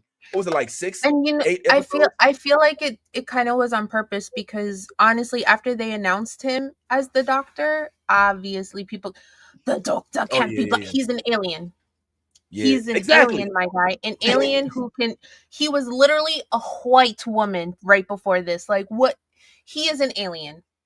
Literally. Well, He could be they black. yeah. It is fine. It, it's Like it's let go exactly and that. let God. Go outside and touch some fucking grass. Like do something other than sweat, foam at the mouth, and bitch online that an alien shouldn't be black. That Be part. so fucking for real. Yeah, It's because it's almost not like we're real. not watching the same show because the Doctor has literally given no fucks. What are we watching the same show? I am confused. I'm very confused. It is very good, and I just be fucking for real. It is great. He's doing good. It is lovely. It's given us some great fucking moments, and he's doing a great job. And I hope he lasts at least 3 seasons. Oh, I Minimum. hope he lasts. Yeah, I hope he lasts longer than that. I Because they mean, usually only do like 2 to 3 seasons. I think the longest one has been Tenant in this yeah, Tenant new iteration. Yeah. Tenant was my favorite, but also, I mean, for the real Whovians, I mean, there was a black woman Doctor Who as well. Yes. And they So bitched let's about not. that too. Yeah, so when Jodie was Doctor Who, we finally, and I actually think Jodie was good. I She actually was a think Jodie great was really good. doctor. All right, now I actually wasn't that fond of Peter Capaldi. Frankly, I thought he made it a sad, weird whole thing. I feel like But they gave him too many emotional storylines. yeah, and he's Scottish. He's like But oh, and they also have to like explain his Scottish accent.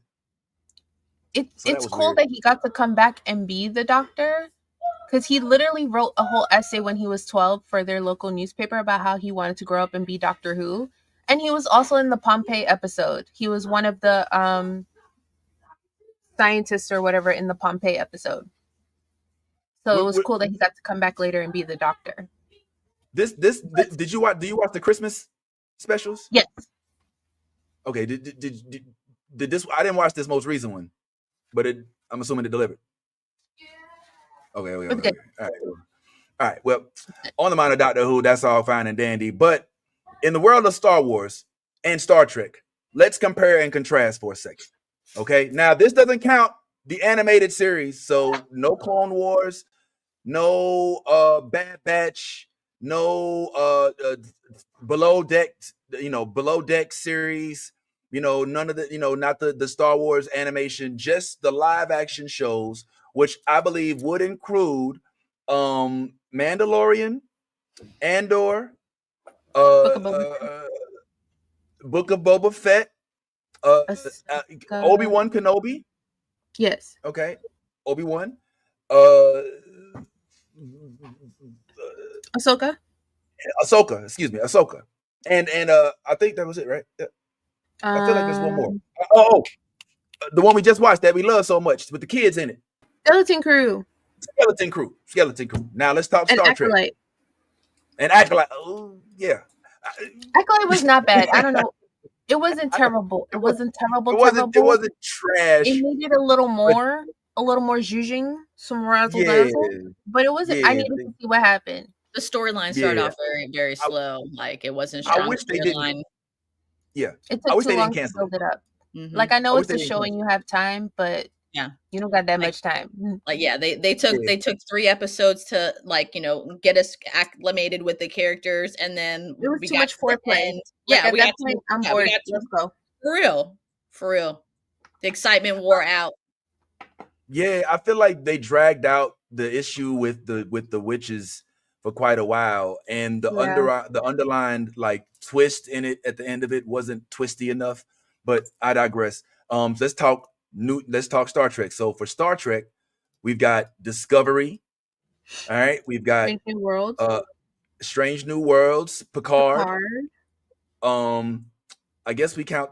Can we count Section 31? It was a movie, but No. all right, and then I feel like there was Picard. one more.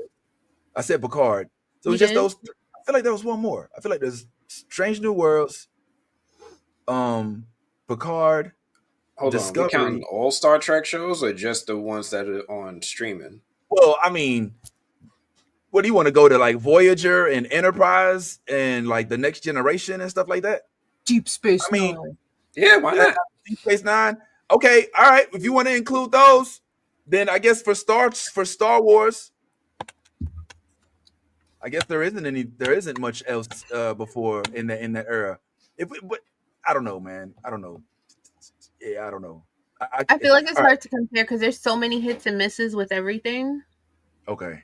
All right. So And you I know feel what? like Scratch they're that. just so different. All right. Well, then scratch that. Just the movie franchise. Oh.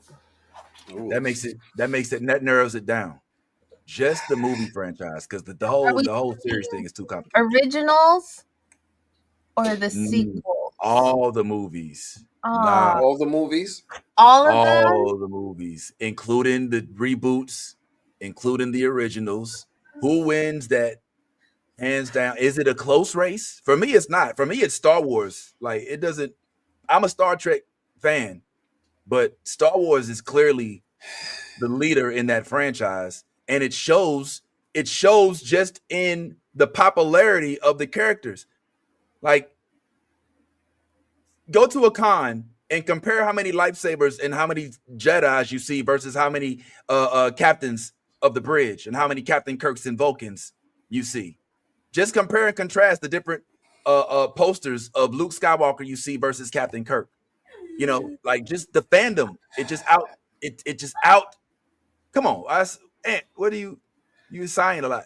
Yeah, because like you talking about a franchise that out of what, like how many movies they had in Star Wars? Like Star Wars many. 10. 10, Too many? 11, 10? 11, 12. No. I'm not saying it's too many. Oh, well, I but mean, I'm like, yeah, if we count Solo and that stuff, yeah. Yeah, if you count like all the stuff that came in the theaters, like 12 movies, then it's like out of those, they had like maybe 4 good movies, right? You're talking about something that's batting a 30% average, right? Like the first Star Wars, the second Star Wars, the third Star Wars.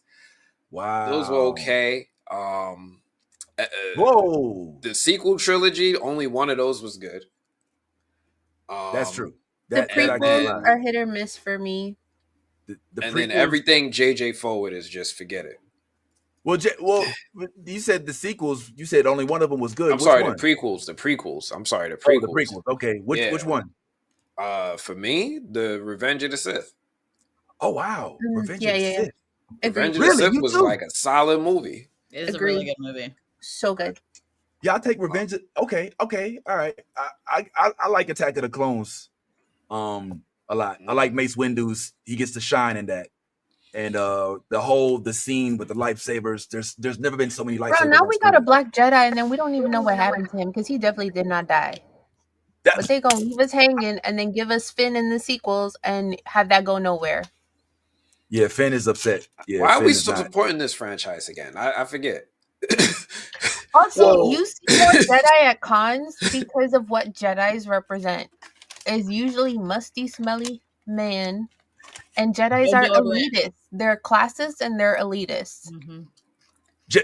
They're Jedi. shitty. They are shitty people. Whoa.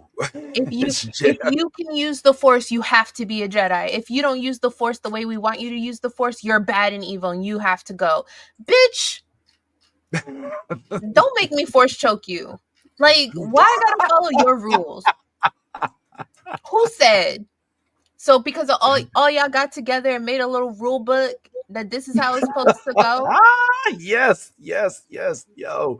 I feel like that's the direction that Acolyte was going, and they just didn't do it the right way.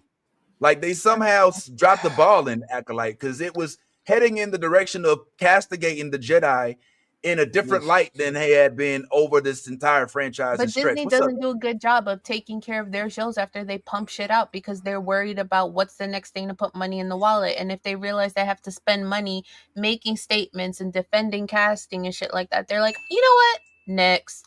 It's overconsumption and capitalism at that point.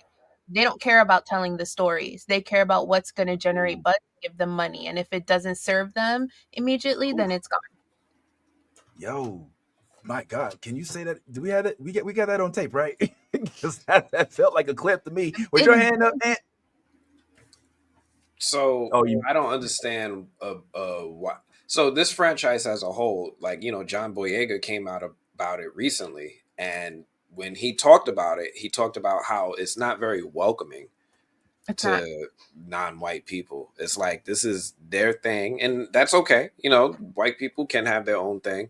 But they're saying like this is their thing. They want their leads. They want their heroes. They don't really welcome blacks in a way that we probably want to be seen in this world, right? We want to be lead characters. We want to be Jedi. We want to be people that's out there with lightsabers in our hand, whether we're Jedi adjacent, or grow into our own form of Jedi, like Luke Skywalker did. But these stories get turned away. They get attacked. They get, you know, all the vitriol from the trolls online that come out and speak out against it. Was the Acolyte great? No. Was it terrible? Did it deserve all the criticism that it got? No. I think if you want to talk about shows that, you know, showcase lightsaber action, or movies that showcase lightsaber action, yes, Attack of the Clones was good, but I would argue that the Acolyte probably had the best lightsaber fights in the whole franchise. Yes. But we don't talk about that. You know why? Because who was holding this blade? Who was wielding that power? It can't be celebrated the way that we want it to be. They don't like that shit. Well, hold on. Let me. I'm not trying to disagree, but does the theme make up for the story? Because as much as I love Star Wars, I think we all kind of agreed that as much as we rooted for Acolyte, that at the end of the day, it probably didn't deliver from a storytelling aspect as much as we would have liked. There was way too much potential. Like literally, the lead dude, the dude from a good place, that should have been the story. Yeah. His story was the story, and then I get it. The Acolyte is the name of the movie, but he was at one point an Acolyte. So it's a crossover, like a double entendre that the series had the opportunity to take advantage of. That I feel like the lightsaber scenes were not even just there was martial arts. Yes, finally. This freaking, like, it was more than just the lightsaber scenes. Yeah. Like the dude literally sliced a dude. It was ridiculous. It's a franchise about space ninjas that never did martial arts until now. Yep. Yo, I love space ninjas. Space ninjas. That's a good way. I love that. Right? All right. I can dig it. But yeah, I agree that was definitely overlooked. But I say this, and this isn't a challenge, but this is for perspective. I believe that trolling that you speak of, it doesn't feel like it's isolated to Star Wars. It feels like it crosses over into so many of these not allowed different to franchises. Exist in any genre. Right. How dare people of color fantasize about themselves in fantasy? No, they want us rooted in reality, rooted in oppression, rooted in racism, rooted in segregation, rooted in these pits of the world where, like, we cannot benefit and we cannot come up, because heaven forbid we imagine that we could be more, then we'll be inspired to be more, and then we become a problem. That's basically what it is. That's what it boils down to. They love the Jedi because of what they represent: elitism, classism, and that's why they don't want us there, because they cannot imagine a person of color or a black person on the same level as that. They don't want it, even though it's literally fantasy, literally fucking made up. Thank God for shows like Ianu. I'm saying. Good segue. Speak on it. And yeah, man, don't forget, you guys had an opportunity to interview the cast. and that is live, is it not? That interview is live. Interviews All live. right. So make sure y'all go check that out. There's a live interview with the Ianu cast. So for those of us that complain about not having enough content that's written by us, for us, look like us, when we're presented with the opportunity to support that type of content and we choose not to, we have no one at fault but We're failing ourselves. ourselves. We can't keep Okay. asking for it Right. if we're not gonna pull up and show out for it. So I need y'all to get to it. We did have a post on Ianu and they did share it as well. But more importantly, it is a show written by us that look like us, that is for us. And it has that appeal where you can actually start it now and your kids, if they see it at this age, it'll be one of those things that they grew up with, they didn't know was uncommon. You know what I'm saying? Like, you're like, when we came, look, I'm gonna call myself out. When I came up, cartoons was like Saturday mornings and after school. Rescue Yeah. Rangers, Chip and Dale, Tailspin, and then on Saturday you would get, a whole host Gargoyles. starting from 8 a.m. to like Looney 12. Tunes. And then next thing you know, Cartoon Network, Nickelodeon, these networks come on that have 24-hour access to cartoons and kids content. My kids grew up in a world where there was no waiting till Saturday morning until you get. So with this catches fire, then the Gen Beta, all right, whatever, or double A, whatever you want to call it, they'll grow up in a world where Avatar-like series with black women that are in Africa are the norm. It's not a big deal. Mm-hmm. In fact, I don't see why there aren't even more of them. And so, but it does take us pulling up. So what we're saying is head your asses over to HBO Max after the show and check out Ianu. Support things that support us because Hallelujah. you want to see them. That's how you continue to see them. And we're in a Amen. lucky position where it's not one of those things where it's one season and we don't know what's going to happen. It's signed for 2 seasons. So in order for us to get season 3, season 4, a movie, we need to show up. And I'm not gonna lie, I watched the first 2 episodes this morning, and I was like, "Oh man, I gotta go get ready for the podcast. I gotta stop watching." Okay, like, 'cause I'm telling you, like, this show it draws you in. So, telling you, go watch it if you love Avatar, and I'm talking about Earth, Yep. Wind, Fire. Okay, Avatar, not, yeah. Not the Blue tree people, Indian. yeah. So, not the blue tree people. So, if you love that style of anime storytelling, okay, and then just growth, I'm telling you, check this out because this gave me so much. It's nice to see someone of color with the Avatar like spirit, and I loved watching it because it just it tugs at your heartstring. The natural hairstyles alone will literally intrigue you. I'm telling you. Do like Anthony says, watch it for 8 seconds. If you're drawn in and you like are curious, keep watching because this is worth finishing the season. I'm telling you. Check it out. All right, cool. Well, yeah, we got a lot of homework, man. We got the Daredevil finale pulling up. We got Last of Us season 2 starting tomorrow. We've got Sinners that pops up next week. I think I want to go Thursday night to watch Sinners. Thursday or Friday. Yeah, I'm gonna try to. You know what? We also have to announce for anybody in the Orlando area a live show on May the 4th, which has been confirmed at the Orlando Funny Bone for nerds of all, and it will be, as I like to call, a Star Wars comedy brunch. Hey, a Star Wars comedy brunch. So basically, folks like myself and a few other stand-up comedians that speak on nerdy stuff like we did before. Yes, remember we've done this before. Nolly, hopefully you get a chance to do this with us this time. I think this was before we had the opportunity to work with you prior. But yeah, this will be at the Orlando Funny Bone. So get your tickets now. It should be on the website. And I've been promoting it on the iHeartMedia stations that I've been working on the last week. So hopefully you have a good turnout. Appreciate y'all for pulling up. If you're in Orlando, man, you have no excuse. Come meet us live. Come get a shirt. I know Lisa gonna pull up. I've seen Lisa at least 3 or 4 shows now. And I went to high school with Lisa, full disclosure. So, I've seen her even before that, so there's that. So yeah, pull the fuck up, including you if you feel better by then, bad Ty. All right, cool. I'm not surprised Ant, they did did you not. have something you wanted to say? Yeah, what's up? You're muted.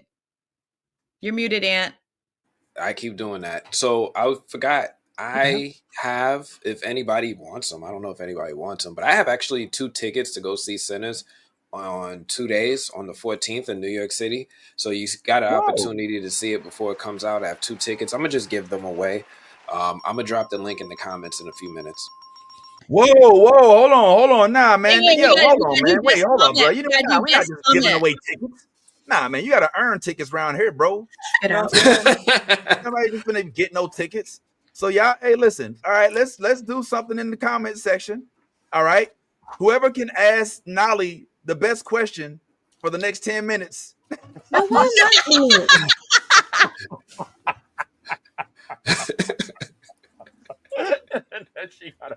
She got a hard out.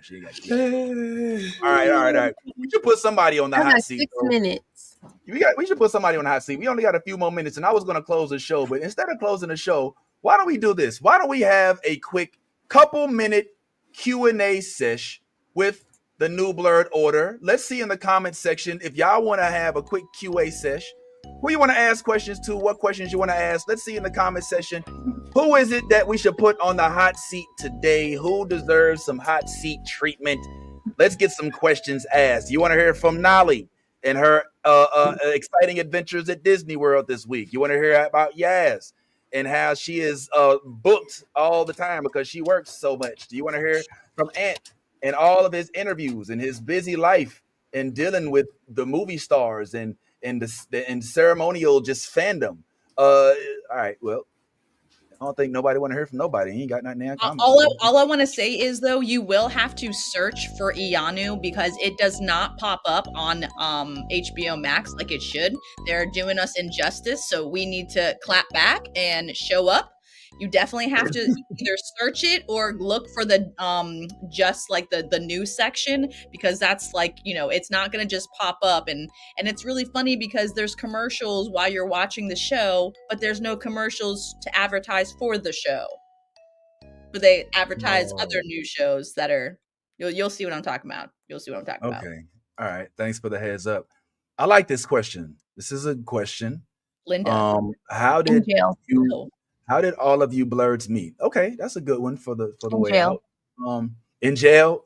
It's somewhere. I'm only one. Haven't been to Co-ed jail. I've never been to jail. Me and Nolly It doesn't mean I won't, but I've never been to jail. Yeah, I wish I could say so. Well, My all husband right. just said, I'll be the reason. I'll take the first part of this one. So Yaz and I used to work in the same area. Yep. A long time ago in a galaxy far, far and away. And when Yaz and I would cross paths, we would. I don't remember what it was, but I think I came in one day and I was like, yo, I can't fucking beat God of War. This shit is I can't. And Yaz is like, oh, I beat it in 2 days. I was like, you beat God of War? You know what I'm saying? I was like, you play video games? Like I was, and she's like, well, duh, like me and my man Austin, like we're always playing video games, and I'm always playing Dragon Ball Z with him. I was like, Dragon Ball Z. She's like, oh my god, Austin, like, oh my god. And then we just started talking, and then it became a theme. I would come in, I would see her, we drop a nerd message, you know what I'm saying? And then eventually it was like, all right, well, damn, Yaz, me and you were like talking a lot about this nerd stuff. Eventually, Yaz moved on to bigger and better things, and kudos to her, and I'm happy for her and her success. But then because Ty is like my dog. Like I've been known Ty like 25 years. He's like my, that's we've been back like we been what's I normally say? We cool like things like we go back like things on crack. What I normally say. All right, we down like 4 fat flats. And I know not gotta leave, but so we was doing our thing. We used to have conversations. I was like, yo, let's do this and let's talk, this stuff in public. And I was like, what would be perfect for this? And I called Yaz and I was like, Yes, I'm just thinking about doing this thing, you know what I'm saying? I don't know if it's gonna go anywhere. This little New Blurred Order thing. We're gonna try it out, see how it does. And we started doing it. And then it was cool. Then a dude named Tyrone started joining us, and that was cool. And then Steph started joining us because I thought that was cool. And then we were blessed to meet the one and only Nalia, who came as a blessing, like literally a gift from the gods, dropped into our lap. She was just cool as hell, fit the vibe perfectly. And as you see, all the rest is history. So we go through other phases. There are some folks that come and go here and there. But after all of that, Nolly's eye is always on the prize for those who may, if not at least give us good conversation on the show. So as we're looking for good conversations and stuff like that, the movie blog comes along her eye, and we end up meeting this guy as a result, and the rest is history. And so that is how we all met. And I gotta say, it's been very therapeutic and cool as hell to be able to get this type of stuff out, even when we disagree. I'm gonna keep it real. I love it when we do, and I love when we're passionate about it, because ain't nowhere else where I have where I can talk about it. I don't care. But I know we don't all like the same things, and we're not supposed to. You know what I'm saying? So I hope we never try to cater to each other in that manner, and I hope we continue to stay authentic to each other.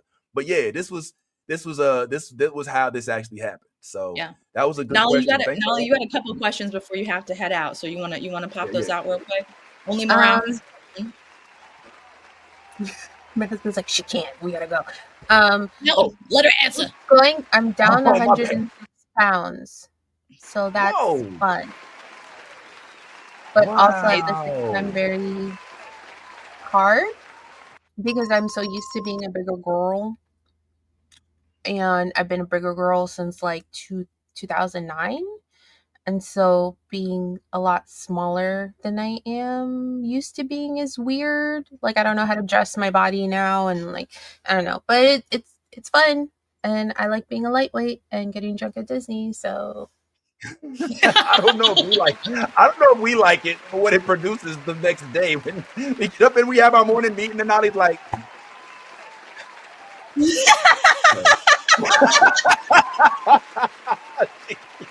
every time. All right, but Nolly's got to skate. We can't keep Nolly hostage too long. So we want to say thank you, Nolly, for hanging out for a little bit. We only got a couple minutes anyway, but I'm going to go ahead and exit her so she doesn't do what I do, which is hold on too long. Appreciate you, Nolly. She's got some places to go. But in the meantime, we still got a couple more questions. I like this one. This was, I saw, have you guys met? No, not yet. Not yet. Maybe soon. We're hoping that happens soon. But I feel like we've met because we've spent a lot of time on the screen. You guys don't see it, but like after we get off the podcast, we literally, like, because we enjoy each other's company so much, we be talking for like 2 hours. Like, I go for an Orlando car ride, and like I start at my house. 2 hours later, I'm still on the phone. Like, okay, guys, I'm at my destination. I gotta go, and they're still we're still. So yeah, like it's organic as hell. Like, this is we're lifetime friends, and no, we have not met Anthony in person. I haven't been able to like physically touch him or like physically see him with my eyes, but I see him and I communicate with him on the regular, and we enjoy it and we love it, and yeah, it's been a blessing. So thank you. Good question. I saw another one. Which one of you came up with the name New Blurred Order? That would be this guy. Yeah, that was Vince. Yeah, straight up. All right. And it was out of panic. It's not the story you might be thinking. It was like, I don't fucking know what to call this stupid ass shit, man. I don't fucking know. And I kept thinking of like weird names and nothing ever. So I was like, yo, I'm just gonna do this for now.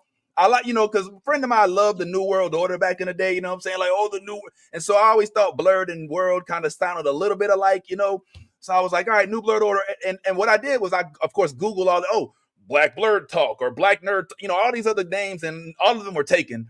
So I was like, yo, here's one that's not taken. Let's use it for now. If it works, it works. If it doesn't, we change it. I'm thinking about changing it. No, I'm just saying, I don't know. We'll see how it goes.